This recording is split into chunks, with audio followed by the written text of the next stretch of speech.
Hello everyone, this is Midnight Blue Restart.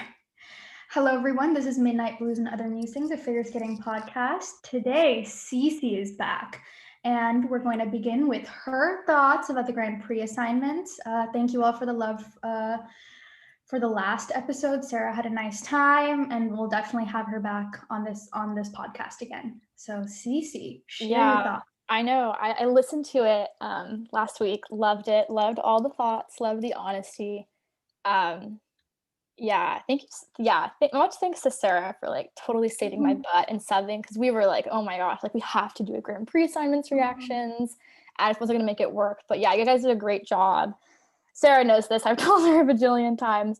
But yeah, I just some like couple thoughts I had. I don't know if you guys mentioned this, but Evelyn and Trent not getting that Skate Canada host spot, losing out to Vanessa and Eric.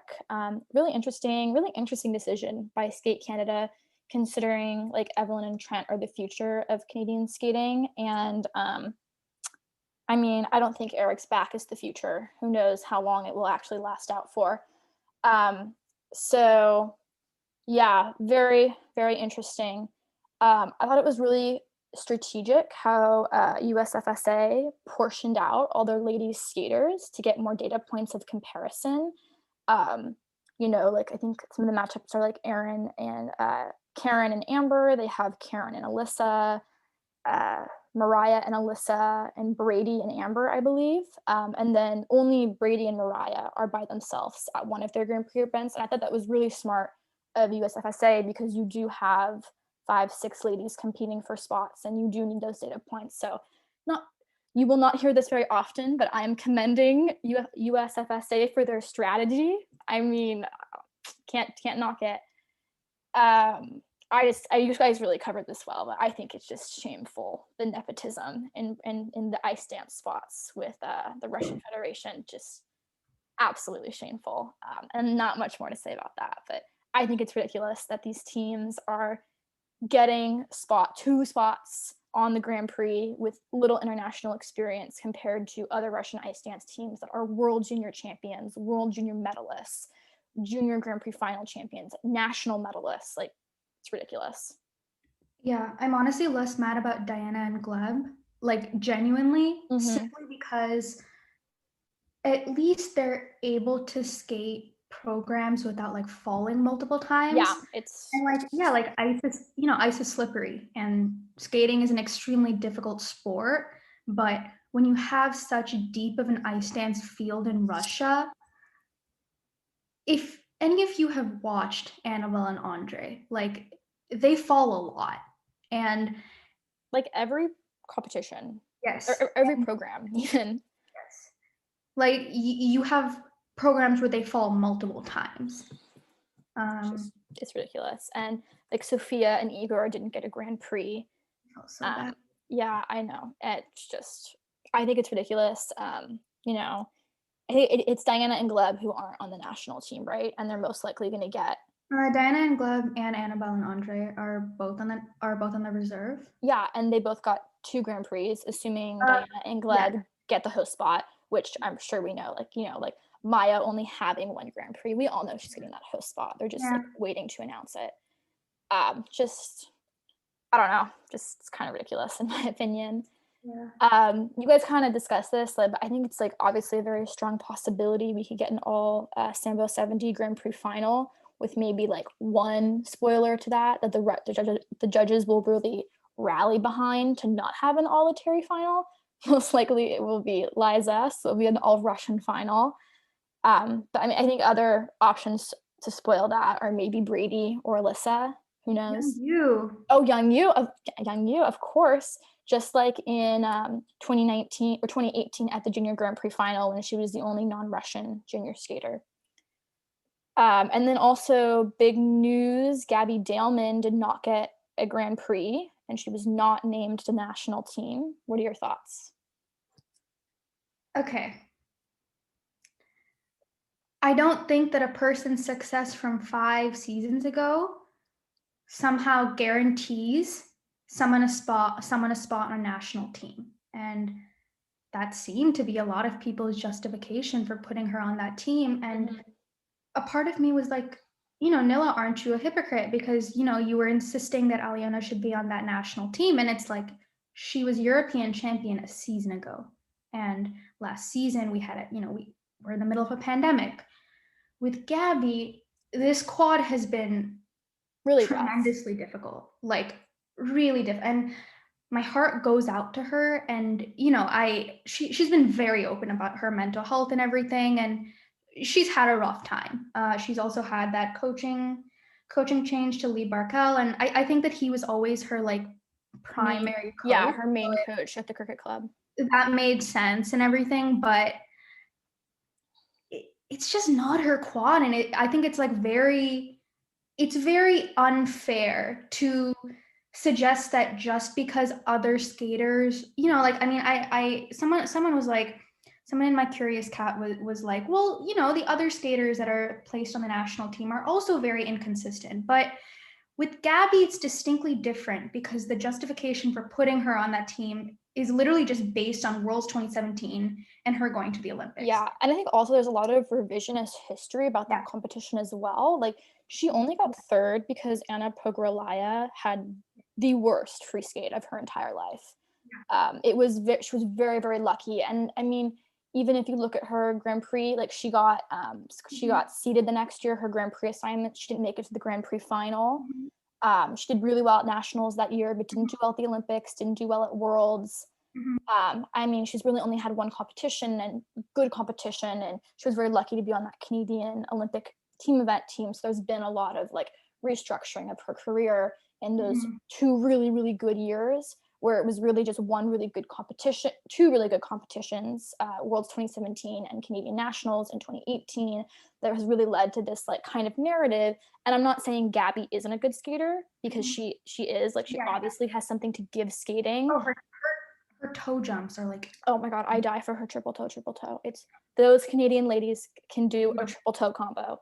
But I just think that this narrative of like, oh, she was really, really good 5 years ago, like, isn't really factually true. And I think Canada knows that. And also, I mean, results from 5 years ago, 4 years ago don't really matter when you're choosing a team now, because ISU rankings drop after 3 years. You have to get the new IGS standard every single year. Like, I mean, there are very valid reasons, and that's why the ISU does that, is so like results from years and years and years ago don't impact skaters that are currently performing at a high level now. So I really think Skate Canada made the best decision, but I do enjoy Gabby, and I hope she comes back, and she has a really good nationals and a really good fall. I think she's going to try to attempt to do summer competitions in obviously in the summertime. Yeah. To get that spot. I think that she's going to get the host. There's one more spot left, right? No, there's all 3 Canadian host spots were filled. So they had already decided.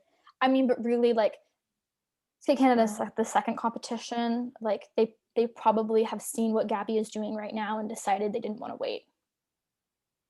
I think it's fair. I mean, I don't mean to sound harsh, but this is a sport, and unfortunately, Canada has fallen so behind in these past few seasons. In development. I mean, they're trying to rectify their wrongs with ladies development now by saying, Gabby, like, you had a good run, but. And it's not to suggest that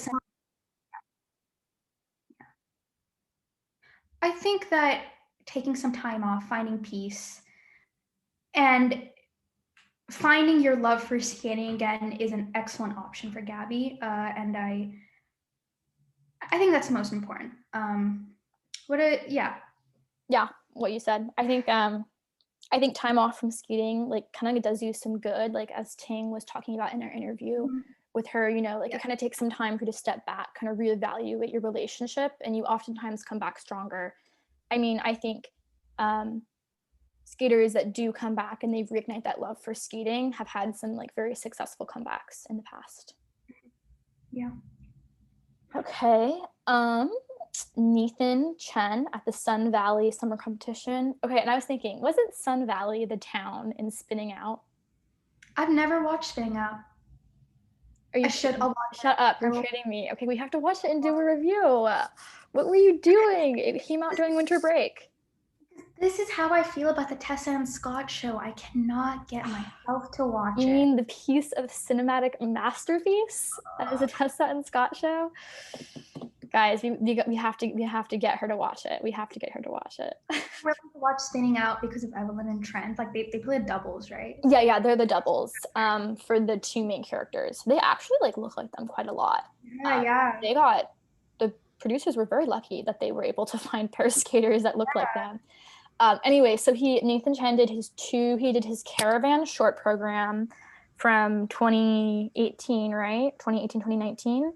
And then his Rocket Man program from 2019, 2020. And it's interesting he did those programs because in an interview he stated he's doing 2 new programs for the Olympic season. No recycling, which I love to hear. I understand the reasons why so many skaters are recycling, but I like to see fresh programs. It gets boring after a while. Mm-hmm. So yeah. Yeah, I'm excited. I think he's going to do something nice. Maybe he'll skate to Hosier. Is that how you say it? Hosier? I don't know. Someone tell us. I would love to see him do what was the song that was in Teen Wolf? There was a Hosier song in Teen Wolf that was really good. It would make a great short program. It would make a really good short program. He always has better short programs than he does have long programs. Yeah. That makes sense. I know, yeah. Short, I feel like the short program is where skaters kind of show their personality, and the free program is more making a grand statement about life. Yeah. But yeah. Are you excited? For what? His programs? Yeah. Oh, I guess so. I'm interested. I mean, these are potentially the Olympic gold winning programs. I said potentially. Yeah. We shall see. I'm excited. We shall see. I know, yeah, it's going to be, I really hope he has a good Olympic experience. I mean, that was a really, really bad one in 2018. But, he's doing pretty well this last 4 years. So we will see. Why don't, before we jump into the other stuff, why don't we talk about Yuzuru Hanyu? Oh, yes. Today. So Yuzuru basically announced that he will not be returning back to Canada. And he also skated to Masquerade.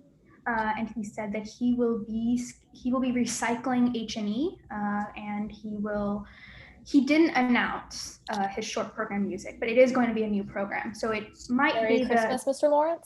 Yeah, it's a great song.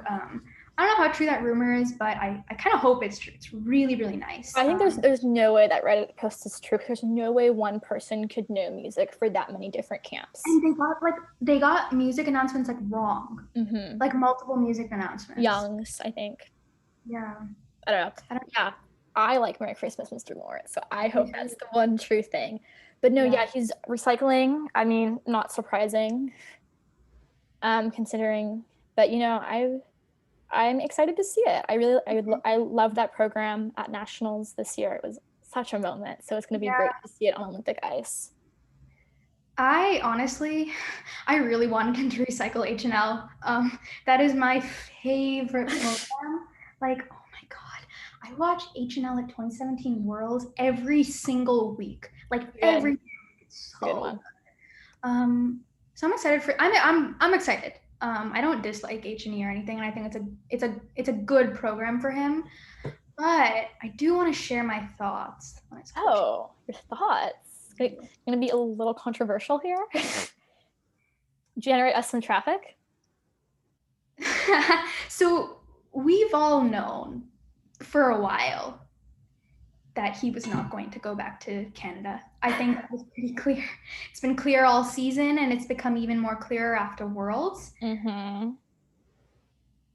But, I don't think he wants to go back. He has zero desire to, and that's totally fine. I think that he's very, he's very confident in working by himself, but I think it is ridiculously dangerous unless he has someone working there with him, which means I am hoping and praying Ghislaine is just sitting at that rink while he's attempting quad axels. Just Ghislaine isn't there all the time. He's he only comes for a couple weeks, and then he leaves, and then he comes back, and then he leaves. And it reminds me a lot of Sasha, like Eteri telling Sasha, like, oh, you can only jump so many quads in practice or so many in a program. And then Plushenko is like, yeah, you can do whatever you want. Yeah. I'm the cool parent. You can, like, you know, you can do whatever you want with me. You know, you can jump 5 quads. And I mean, Sasha didn't end up injured, thankfully, but she could have. It just like so many parallels between the situation with Ghislaine and Brian and Yuzuru now. It just aggravates me simply because his ankle has been through hell and back. And if you have ever been someone who has struggled with torn ligaments, that thing can snap in any moment. Yeah. Any moment. Like, I re-injured myself. I was like going on a slow jog. Like that's how I tore my ligaments again. And like the fall wasn't even particularly intense. So just conceptualizing him doing like hundreds of quad axles, not hundreds, I'm being dramatic, but like a ton of quad axles, or just like attempting them. That is so dangerous on his own. I hope he has someone in Japan, like even it's just like a random skating coach, like isn't. I think he probably has to. Like, do you think he does? I don't know. I mean, I'm the person that I don't know anything about Yuzuru. I always ask people like what's his like personality. I am like fascinated by his personality. Like I want, like, we don't know anything, and I don't know. I just like, so I don't know anything. Really determined, and he was essentially, his focus is not on the Olympics at all. His focus is on the quad axle. I mean, it makes sense. I mean, he must know. Yeah.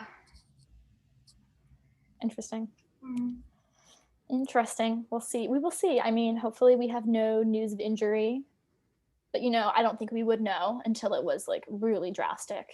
That's just and I don't even like want to hypothesize like you know whether he's injured or not, but like just the fact that he has that history of like ankle injuries specifically, like that just, oh my god, it makes me so scared. I know. It would make me scared for any skater, but specifically with him because of the jumps that he's attempting. Like, oh my god. Yeah, it like reminds me a lot of how, like, I mean, I don't know how Yuzuru trains compared to like Nathan, compared to the Sambo 70 girls, but the Sambo 70 girls, they jump like insane amounts of each jump. So they can calculate the percentage of how accurate they are. And I think the men, like Nathan, I'm using Nathan because he's talked about it pretty openly, like he only jumps as much as like he knows he needs to jump. So sometimes that's less, sometimes that's more, but he's not doing the amounts that the girls at 70 are. And I wonder where Yuzuru kind of falls in that, like, but in that like binary between the two. Like, does he do more? Does he do less? Because he seems like someone who is very obsessive over like landing the jumps. I mean, come on, he's a competitor. Of course he is. Well, like during the Worlds Gala or one of the galas. Yeah. Was it Worlds or World Team Trophy? And like Daniel Grassel was like looking at him in shock. He was going, like he was doing quad axle after quad axle attempt, like, just on and yeah, attempts, and just based on the reports we saw, they looked painful, and I'm very scared that is exactly. I'm sure that's what's happening in practice. I'm sure that's what's happening in you know his private rink. You know, if you fall in a competition, you're falling in practice. But yeah, we will see. Little update on Shcherbakova is back on ice today, I guess for the first time since the Eteri traveling circus show.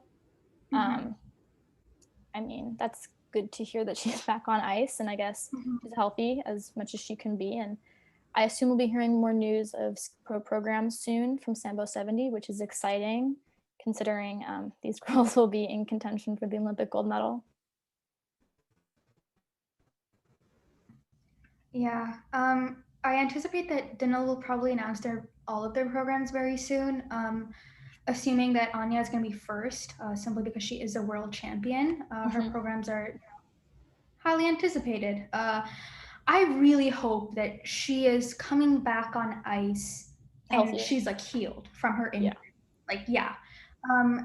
A toe injury, I don't know. I mean, I hope people like understand how painful broken toes are. and how much they impact, obviously how much they impact, your skating. So, and she has a history of pretty severe injuries and illness from last season. So, well, yeah, and then she broke her leg in 2015, 2016. 2015?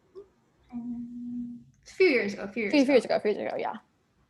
Oh, it was 2017 she broke her leg because she wasn't on the junior circuit with Sasha and Costa that year. Okay, got it. Yeah. So, hopeful. The Japanese skaters, several of them did their program announcements at the Dreams on Ice opened last night, which is very exciting. I guess we could just like go through this and talk about our opinions on each of them. Okay, so Rika's doing Titanic, and we got a sneak peek at the program, and we also saw the costume. My thoughts are that I love the costume. I like the costume too. I like the costume. It's good. The first time I saw the when I woke up, first 2 minutes of my awake time, I saw a blurry picture and I was like, this is extremely ugly. Like this does not look good. It grows on you. And then someone retweeted like this really high definition picture of the costume. And I described her costume as like something Rory Gilmore from Gossip Girl would wear to like prom. Like Rory Gilmore from Gossip Girl. Rory Gilmore. I love it. I think it's like totally fits with the time. It just looks so good. I love it. No, I like it too. It reminds me a lot of Marin's costume from 2019, the pink one. I wonder if I think it's the same designer, but I love the look of like kind of like the coat-esque thing. I think it's beautiful. It's very different. It would look beautiful on the Olympic podium. No, but yeah, I really like Titanic. I mean, it's been hinted for a week that it was like something that like everybody knows because she's had that like Red Bull event in Japan, and no one was leaking it. No, everyone was keeping it quiet. I mean, I thought it was going to be a warhorse. So I'm kind of interested by this Titanic. I wonder if she'll be using the Celine Dion or using more of the instrumental score. From what we saw in that clip, she was using the instrumental score. As she should. It looks, in my opinion, it looks really good. Like I'm excited. I think this could be a beautiful storm moment for her. I think Titanic is like, I don't know, maybe because I'm just like a film person. Titanic is so good. And like, I don't know, it makes me very happy. And like Radionova's Titanic was so good. It was just like, yeah, I mean, there's an element of cringe to it, sure, but it's so much fun. It is so much fun. Yeah, anyone who calls Titanic cringe, I'm like, it is the like highest or third highest grossing movie of all time. It literally like solidified the careers of like Kate Winslet and Leonardo DiCaprio. It's so good. It won like a bajillion Oscars. Like it's so good. It's so good. Anyone who calls it bad, like you will be hearing from me. Exactly. I'm excited. I'm excited too. I'm excited. Thumbs up from both of us. Thumbs up. Okay, Yuma is doing When You're Smiling. What are your thoughts? Okay, so I didn't recognize it, but it's Michael Bublé, and I really like Michael Bublé music. This is awkward now. We have our first disagreement on the podcast. Okay, I only dislike Michael Bublé because of like the Canadian men who have solely used his music for the past 7 years. It's good. Deal with it. His version of Feeling Good. I was listening to that on the way home from work yesterday. So good. No, but I was listening to it. It's actually a great program for Yuma. It's very jazzy, very fun. Like I can totally see him like having like being like turning on the charm like 110%, giving it in that step sequence. Like I saw that music and I was like, wow, like I can think of a program for him, which I think is like which is good of him and his choreographer and his coach to really be able to show his personality in his skating. I am so excited for this, considering he's the reigning world silver medalist. Like I think it's fantastic. Yeah. I like him a lot. I like his skating a lot. He's currently practicing a quad lutz and a quad loop. and Ooh. Figure Skating Miscellaneous tweeted that he said he's become able to land the legs little by little, and the loop is coming along nicely. So we will keep an eye out for that. Yeah, I'm excited. Good for him. He's had such a nice, lovely end to his season. This is good. I think the program is gonna be nice. He's not someone I like in terms of programs. Like I don't particularly like him for his programs. I just think he's a very fun skater, and it's Kaori is doing Gladiator for her short program. Ceci, what are your thoughts on that? This reminds me of, so the first thought I was, okay, the costume, I saw the costume first. The costume is beautiful. It reminds me of her 2019 short program, which is like my favorite program of hers, in the pink dress when she does the triple loop. It's so good. But first thought was like Gladiator does not have a good history at like in the pre-Olympic season. When Caitlin and Andrew did it, and it was like such a bad program. They changed it to Je suis malade. But I think she's more talented than them, so I have no doubts. Yeah, I think that for skaters like Weaver and Poje, I think that's it was a bad program. It was so bad. Oh wait, no, it was Piper and Paul did the Gladiator program. Was it? I don't. Because remember they changed it to James Bond. Oh well, good for them then. I was convinced it was. Oh my god, this is so. People got mad at me and Sarah for pulling up the Grand Prix announcements on our phone. Gosh, okay, we've got to fix this now. Okay.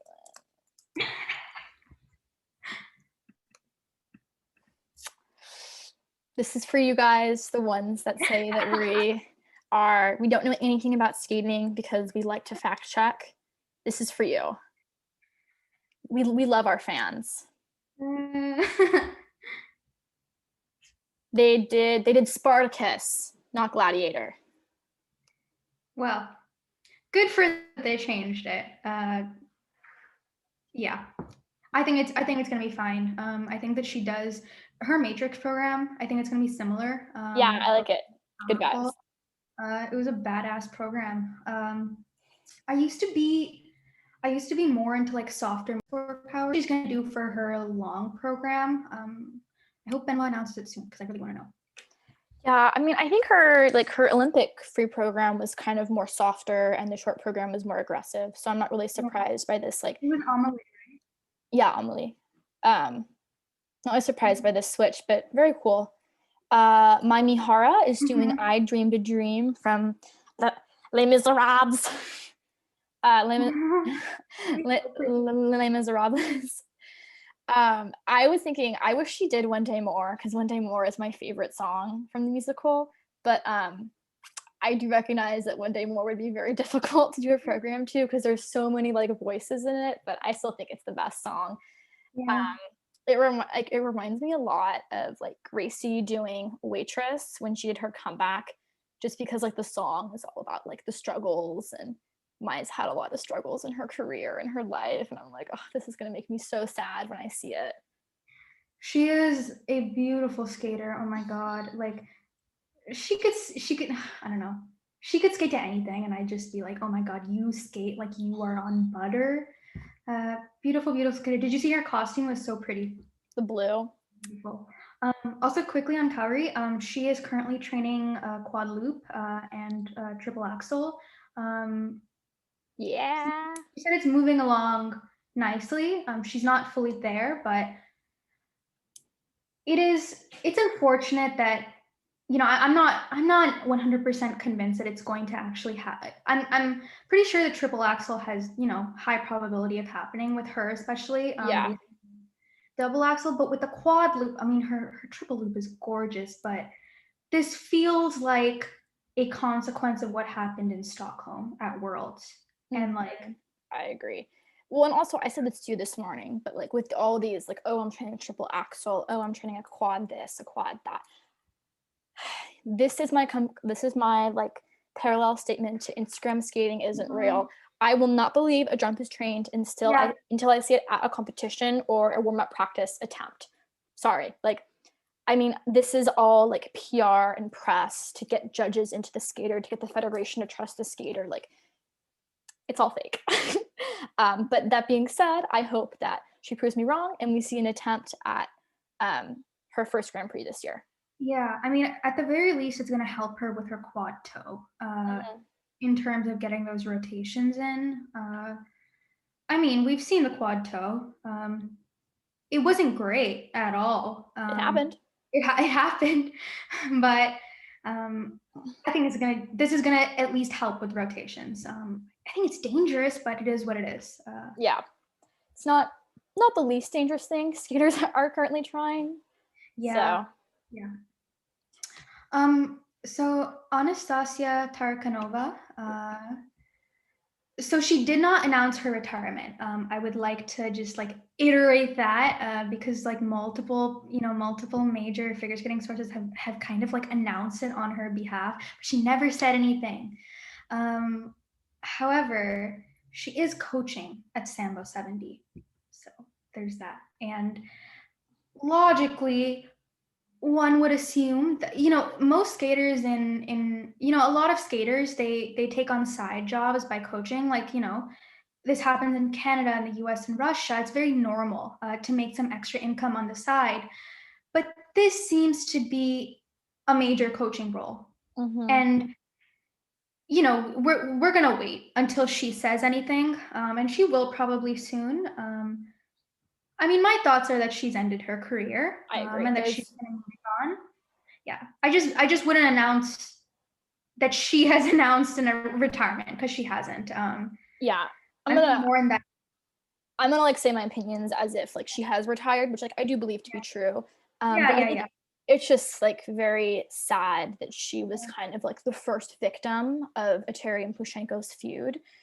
She will not be the last, we know that, but it's kind of sad to see the skater's career end because of adults who are supposed to look out for their students and supposed to advocate for them and not doing that and forcing her in this position. And it's also really sad to see like this cycle of skaters being trapped in skating. They have nothing else to do in their life, or in Russia, they know nothing else, or they're even like required to. I know Max Trenkov has talked about how he hates coaching, but he has to do it just because of like what the Russian Federation has done for him. He is expected to coach and give back. And so it's just like really sad to see this like cycle of skaters being trapped in skating. Just, I don't know, it just makes me sad. Mm-hmm. Yeah. Before kind of I share my other thoughts, I'm gonna quickly kind of recap her career for people who, are newer skating fans, or simply like want to know more about her. So at the start of her younger age novice career, she moved to train under Svetlana Panova, who is currently Ksenia Sinitsina's coach. And then in 2017, she moved to train with Eteri and Dudakov. And then in novice and junior, she had a ridiculously illustrious career, was super successful. And in 2018, she moved to train with Ksenia Ivanova at Plushenko Skating School and made it to the Grand Prix final again, where she placed fourth. The previous year, she had placed third. And that season, she had struggled at Russian nationals because there she found out about her grandmother's death. And after that season, she left Plushenko, and Plushenko shamed her publicly. And it was really hard to watch. And she was clearly very hurt. There's a post on her Instagram. She's just like heartbroken that someone could even say stuff like that. And, it's not, these kind of comments are not Plushenko specific. Buyanova did the exact same thing when she kicked Gubanova out. And, she has she also has a tendency to say these things publicly. And, with Mishin sabotaging Alyssa Lasko's career by telling coaches, not to accept her, like these kind of things they're so detrimental to a young skater's career, but it's so common to see this kind of like see people's careers ruined because adults want to run their mouths. It's so mean to me. And She moved to Panova again after that season, and she narrowly missed out on Grand Prix final. She didn't do too bad. She won 2 bronze medals on the junior Grand Prix circuit. July 2020, she was seen, which led people to believe that she quit figure skating. And then again, she parted ways with Panova. Panova tends to struggle with funding. Frolova also moved to CSK, I believe, or the Snow Leopards, whatever it's called. She moved. Now Sinitsina is still with Panova. I anticipate that she's probably going to make a switch soon. And this season, she trained with Ivanova again and Adion Pitkiv. And was second after Valieva in the short program at one of the Russian Cup events, and was third after the free skate, which is, not too bad. It's very sad. Like, it's just depressing.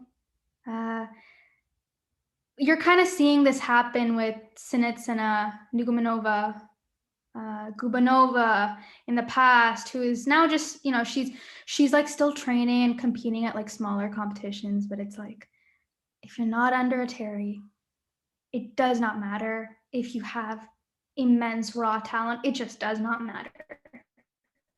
No, yeah, I agree. You're going to be pushed aside by your federation.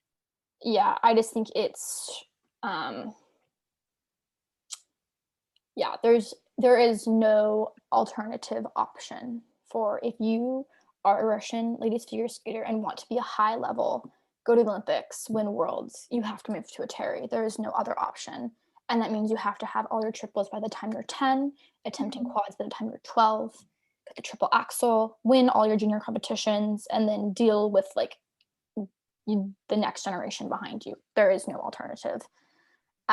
It's just very, very sad the way Russian ladies figure skating has come to this. People call it progress, but is it really progress? Take a deep look at it. I mean, I think the evidence would say the contrary. Mm-hmm. Yeah. That's why it makes me so upset when people talk about these teenage skaters, like who, are, to us, we see these things like abuse, neglect, all of these really awful things happening, but it is hard for them. It is hard for most athletes to actually conceptualize that what they are going through is harmful. It's not just in skating, and it is extremely harmful to place the onus on those teenage skaters for going back to, a Terry or any other coach. She's not the only one with harmful practices. So many coaches are. Most coaches are like this. And I just think it's like really disgusting and like pathetic to somehow blame a teenage kid for making basically a life or death decision. We saw what happened to Aliona last season. Yeah, I know. I think it's quite like irresponsible and, I mean, ignorant, to say the least. I mean, I think anyone who has been in sport knows that there is like a very fine line, or even just in life, like between harsh treatment to like toughen people up and like make them ready to face life's decisions, and like actual abuse. And oftentimes they intersect. It's a very fine line, but that line has been crossed a long time ago in the Sambo 70 camp. Yeah, I will say though, like I want people to understand that these athletes are not characters in a story. Like they're show, they're real people. They're real human beings, and like with Aliona's Instagram post, like people were commenting like I hate a Terry. Like, why does Aliona look so sick? Like what is wrong with her and stuff? Like, why would you comment that? Why would you comment that on her Instagram post that had nothing to do with her skating? And even if it did, you being a self-proclaimed, a Terry, like, I mean, we're all critical of her and we should be, but don't make comments about a skater's like appearance or weight under their like Instagram. It's very weird. And that's like, I'm not going to say much about this. I really think commenting about like plastic surgery for a teenager is wrong. I mean, like, as someone who has had like plastic surgery in the past, like I just think it's like, if you're doing it for yourself, that, and you don't need comments telling you telling you that, and if you're doing it because of like societal pressures, like Yeah. I don't think it's right to feed into that as well. Yeah, I mean, the articles from Russian media were like gross, and I don't want to talk about it. I don't think you do either. Yeah, let's just move on. So before we go into skate in Milwaukee, let's go into more general skating news. Evgenia, she's at the Overbook show, and here's a video where she was just doing lifts. I loved her costume; it's very pretty. She also said that she will not be competing next season. She has no plans of retiring. I'm guessing that's to keep the door open for potentially doing pairs. She's testing out the waters right now, and she like, even if she was just doing singles in shows, like she's an extremely like sought after skater, and I think it's very much to kind of test out whether or not pairs will work for her. What are your thoughts? Did you watch the video? I did not, but I think I saw like, I didn't like watch it with sound, but I saw like the toe point of like one lift. I don't think it was I don't think that would have been like a level 4 pairs lift, by any means, but good toe point. Yeah, she's probably the most famous skater in Russia besides Plushenko, probably. Just based on her, she went back-to-back world championships, 2 Olympic medals. She's still very involved in skating, coaching at Sambo 70. I didn't say this, but I think Anastasia and her are going to be coaching together in the future. I've said this for a while, kind of half joking, but I think I'm onto something with this. She's going to be coaching and kind of like inheriting Sambo 70 from a Terry. Do you want to start her own school? Oh no, I think she's going to be part of Sambo 70. I think there was no it's like a mafia, like you can join but you can never leave. Guido. she has the necklace with the chili pepper. You are Italian, aren't you? I know, but I'm not like a New Jersey Italian. well, Italian. I love it. I love Italian Americans. I'm a big Sopranos fan. Oh yeah, the Sopranos. Yeah, it's so funny that you said that, because Tarakanova was at Sambo 70, and now she's back. You can join, but you can never leave. Sergei Rozonov, he's going to be leaving AOP.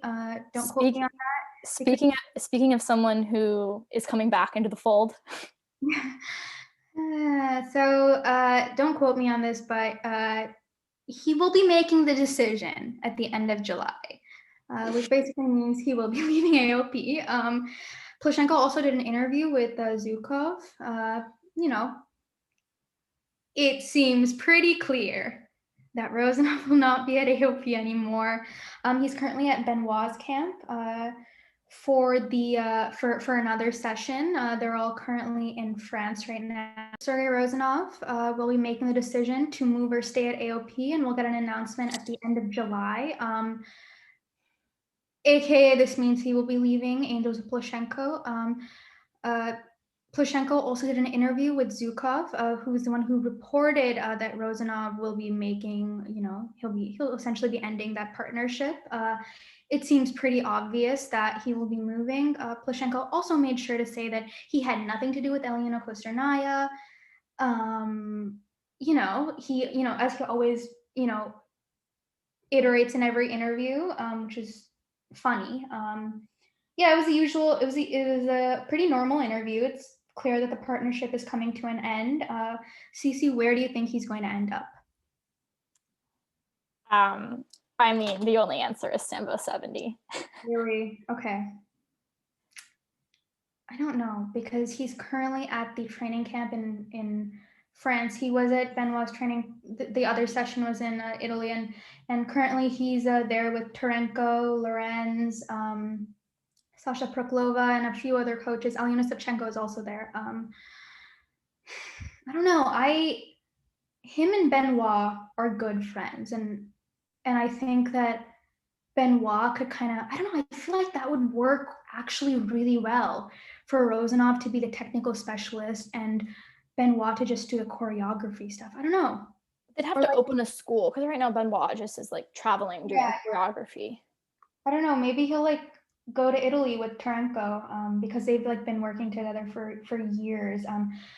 Taranko is the former coach of Anastasia Gubanova, Serafina Sakonovic, and Elizaveta Nigumanova. So she's currently coaching in Italy. She, you know, I don't know. We'll see. I don't think that if he is attempting to get a job in Russia, he's going to find a very good one. I think that he will quite literally be coaching novices and juniors for the next 7 seasons. Yeah. We'll see. I don't know. Well, I mean, we'll see. It depends how young they are when he coaches them, because you can be 13 and winning junior worlds now. Yeah. We'll see. We'll probably get news soon. But yeah. So Ceci and I did see Mariah Bell's free skate. Ceci, what are your thoughts? Okay, my thoughts. I think it's like the music is so like uninspiring to me. Like the whole time I was watching, I was like, oh my god, this is so boring. And like Mariah isn't going to be like really like, she was like, the music was sucky. She wasn't really bringing it in the performance, as you know. I thought it was such a like, was trying to like, I think we've talked about how Mariah is trying to create this like Olympic viral moment for herself, but it just comes off as like inauthentic and really like manipulative, which like audiences do not like. They want it to be, the trick is you have to be authentic while being inauthentic to manipulate it. I just thought it was so uninspired, so boring. I don't think it's a good choice for her. It's obviously trying to create that like hallelujah and then her 2019 program moment, and it's just not really working for me. I don't think it's great. Yeah, I mean, I kind of agree with you. I think that it's way better than her short program, simply because I just I think it is like this one to me is very like inoffensive. It's just kind of boring. It's like just there. Yeah, it's just there. Just there. Okay.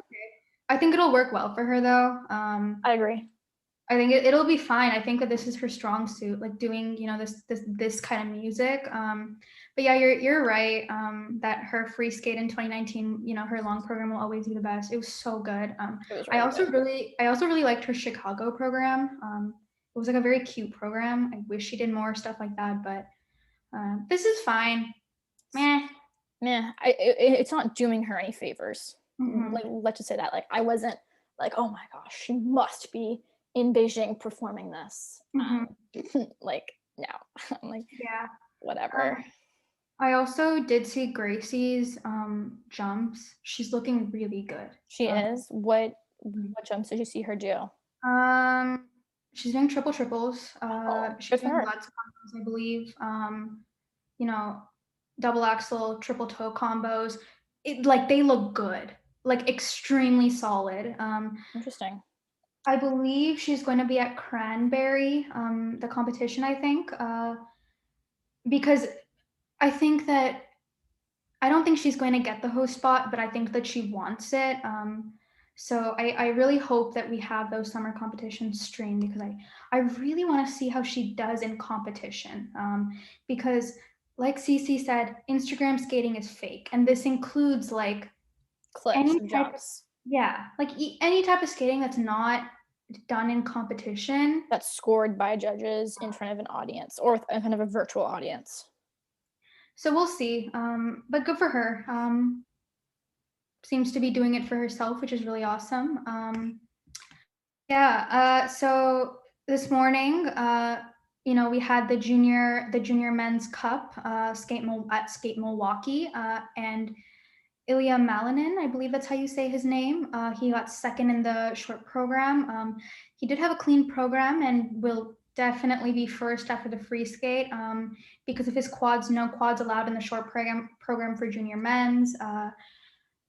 It is interesting though, because in the short program, the person who placed first, Daniel, he put his hand down, I believe, on his triple flip, but he's still in first. I mean, he did have the combo in the in the back, and like we don't know how the jumps are performed in terms of GOE, because Ilya's PCS is higher, but we don't have videos, so we don't know the GO. Or actually, you did watch it, so you can tell me what was the GOE like. They didn't have the tech box, but he was fine. He was clean. But I think that he's gonna kill it in the free skate. I think that's his strong. I love him. I see him as the future of American skating post Beijing. I am terrified to say anything because knock on wood. I have basically been freaking out this morning about Gogolev because someone sent me a link to hi Sarah from Anything GOEs, you're the best, sent me a link to Skate Canada's Next Gen camp that's going to be streamed on July 19th, I believe. And I was like on the website and I was looking for like the start order, and I couldn't find it. So I went and looked at the Next Gen athletes and I see Gogolev there. And then I'm just like, is he gonna actually be at the camp? I desperately need to find out. Well, I mean, I think we did find out that Skate Ontario doesn't really like release it because they have so many people. So there is still hope. And he's kind of in a really weird position because he is in between Next Gen and national team. He's in a weird stage in his career. He didn't get a Grand Prix, but he has the potential to perform better than all the current Canadian men. It just depends what he shows up with and in what condition this fall. Yeah, depending on what you kind of believe, where he stands with his career, I think that it wouldn't be the worst to kind of take some time off, kind of work with, your new growth and injury issues, kind of change how you train, because we see this happen with so many successful junior skaters. Oh my God, like they grow and they lose all their jumps and they end up having to quit at such a young age. And I really hope that's not the case with him, but we'll see. He is still, he's still practicing at Ross Rink, which is interesting. So we'll see. I don't know. Makes me sad. Yeah. Ilya is very interesting. He was at Junior Worlds last season. 2 seasons ago. 2020. Yeah, 2020. Yeah. He was at Junior Worlds. He didn't do great, but he was at Skate America 2020, 2021 season, Skate America 2020, and he was 5th, which I'd say is pretty solid for a senior debut. Yeah. And yeah, he's gonna do well. He has his quads. Nice. Good to see junior men in the US rising. I really hope that USFSA is going to develop Ilya and not kind of put so much pressure on him, because we saw what happened with Alexei, Camden, Torgashev, Tomoki, all these skaters who, in juniors, it was pretty good. Maybe, Camden had the tendency to kind of be first in short programs and, do really poorly in the free skates, but still there was so much talent. There still is so much talent there. So I really hope that they develop him. Yeah. I think that's all for this week. There was a lot to discuss, but we got through it pretty quickly. Yeah. Rhythmic Gymnastics people, if any of you are listening, cut this. Don't cut this out. Don't cut this out. I won't. I know nothing about rhythmic gymnastics, so I'm going to be learning something today.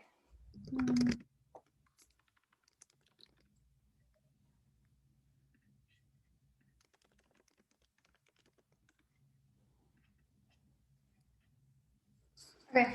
Yeah. So Arina Averina of the Averina sisters, they're twins. She is injured. Vina reported she has a foot injury. What nationality are they? They're Russian. They're both going to be sent to the Olympics. Arina. No, right before? So Dina is also Dina is extremely injured. Her back is very scary, very scary. There's a lot of pressure on them. And she is, Wiener says that Irina says she's going to be fine by the Olympics, but I'm very scared that both of them are going to be competing injured. That is scary. Does not sound good. But we'll see. I'm very, very sad about that. I did watch rhythmic gymnastics, the Italian nationals for rhythmic gymnastics.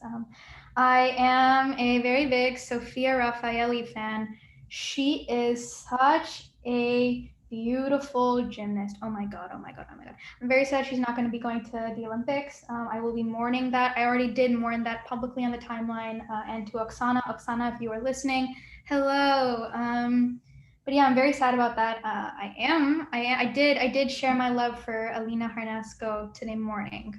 So keep an eye out, Ceci. I hope you get into rhythmic gymnastics. Oh God, I do too. I don't know. I'm not really I say like, oh, figure skating is like my first and only love. I'll never get into another sport. But then I like got really into Formula One. So maybe there's room for one more sport in the family. There's tennis. Are you into tennis? Oh, I love tennis. I love tennis so much. Oh my God. I know. I am like, God, Roger losing at Wimbledon. I was like distraught. That inconsolable. That tweet that was like, this is probably the last, Don't say that. Don't say that. I'm not gonna say it because I'm not competing anymore like that. Like, oh my God. He is the greatest of all time. He is the GOAT. Literally the GOAT. Oh my God. But yeah, okay. I also did watch the Formula One docuseries. Yes. What are your thoughts so far? I really like Lewis Hamilton. He's so funny. He's so funny. Wait. So how many? Tell the viewers how many episodes you watched. I've gotten through 3 episodes, but my dad follows F1, and so do some of my friends. And like my cousin also lives in Australia, and he was supposed to go to a Grand Prix event, before the pandemic, which is very sad. So I hope he can go to one. I don't know if you saw, but they just canceled the Australian Grand Prix again. It was supposed to happen this fall, and they canceled it again. Aww. Which sucks because Daniel Ricciardo, he's one of the McLaren drivers. He's Australian, so it was like his home race. I think he hasn't seen his family in like 2 years because he's been on the road racing, which like sucks. Obviously it sucks for Formula One, but like it sucks for him specifically because it's his home race. And I'm like, no. And he had a really bad weekend in Austria or 2 weekends ago, and the hits keep coming. Yeah, I was like ranting to my dad about the docuseries, and he was like, yeah, he has not had like a great season. No, it's like so bad. Like today, like one of the people in McLaren was like, yeah, like he's not, because he's the 3rd most paid driver on the grid, and they're not getting like their bang for their buck. But yeah, wait. So I want to hear like your walkthrough thoughts of the first 3 episodes, because those are some like pretty like intense episodes if I remember correctly. I really like Verstappen. I just want to say that. Do you like him, Ceci? I do. He is so like intense and like insane. But I just can't help but root for him. I don't know. It's like crazy. He's so young too. Like it's actually insane. That's 23. Amazing. Yeah, he was 17 when he debuted. He won when he was 17 or 18, I think. Amazing. Yeah, I like him a lot. So my thoughts are that I really, really like Team Red Bull. I think that they're very fun. They're so funny. They're so funny. I think that they're just, I don't know, I love it. I am anti-Haas. No, why are you anti-Haas? Oh my, like, okay, I will say I'm more of a fan of them because I feel bad for them. I'm like, I just want you guys to do well. Well, like, I was fine with them at the beginning. Even before I was following, I don't really follow F1. I'm just like kind of getting into it now. But like, I would always see tweets, I would always see F1 tweets, and like I would see tweets about Nikita and Haas and stuff. I'm talking like 2018 Haas. 2018 to 2020 Haas. I feel bad for them, yeah. Yeah. What are your thoughts on Günther Steiner, the team principal? What episode was that in? He's the like old guy that like swears a lot.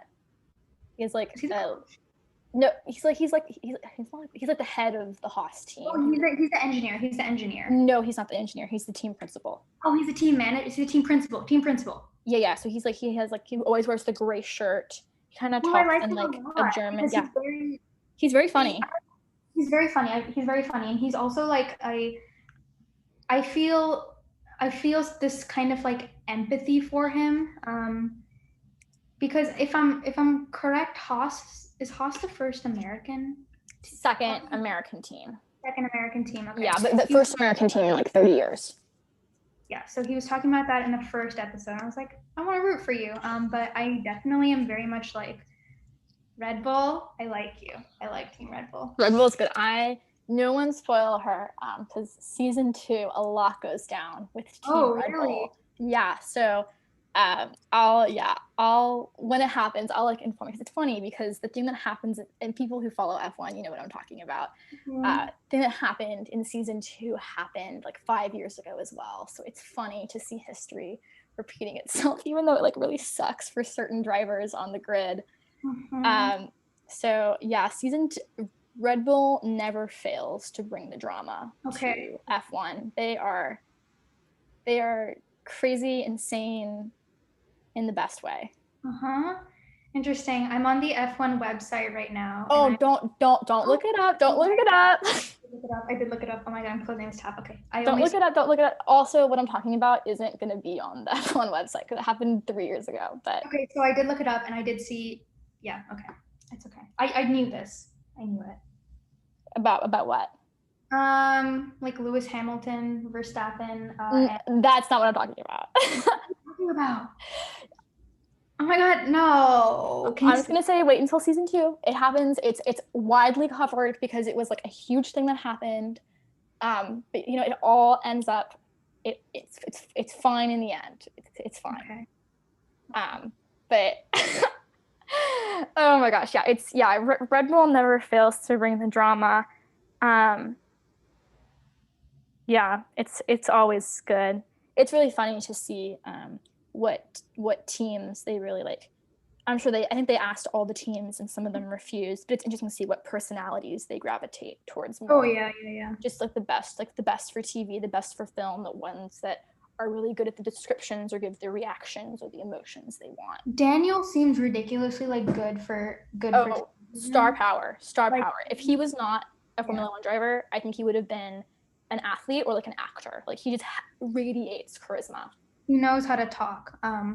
He was like, I can't tell if he was like flirting with the person asking questions in the first episode, but he is a very charismatic person. Very fun guy. My dad is not a fan of him. No, why? He thinks he's all talk. Interesting. Yeah, my family, we were, I think we kind of like root for all the drivers, but like you didn't dislike him or anything. Yeah. No, it's yeah. But no, okay. So, what did you think about the Alfonso and Saints episode, the one that's like about Spain and stuff? That was a very dramatic episode. It was a lot. I actually don't remember if anything happened in that episode. Well, the first 3 episodes that I watched seemed to be like very, very intense. Also, I'm like looking up the results from this race. Alonso was in 10th. Nice. Are you talking about the Austrian, the one from last weekend? Yes, I believe so. See, this is good. We always included the like and musings part of the podcast because we can talk about whatever we want now. Well, like I genuinely like I'm gonna say this. I fucking love sports. Like I love sports so much. Like I don't know, Ceci, I'm sure you love sports too. I do. I mean, like I've been in sports since I was like what 2 or 3. Yeah. I've never like lived like even my dad is a big football fan. My dad is big like I'm a big like basketball fan too. I watch like every single sport if I can.